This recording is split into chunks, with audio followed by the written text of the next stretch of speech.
So this is a new vegetable to us.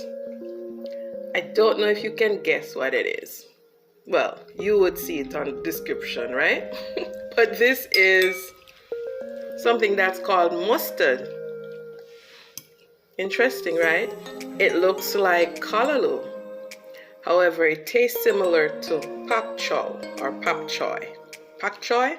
Yeah, so it's a simple steam. You just wash it, cut it up, and it looks like pak choy.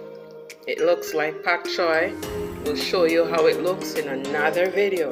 So yes, this is what is called mustard. Yeah, and it looks like, see how it looks like pak choy? Yeah, looks like pak choy.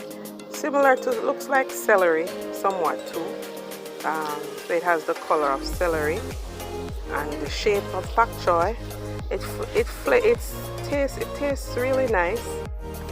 This is your Monday Meds, and I'm your health educator, Tanisha Lawrence. Keep watching.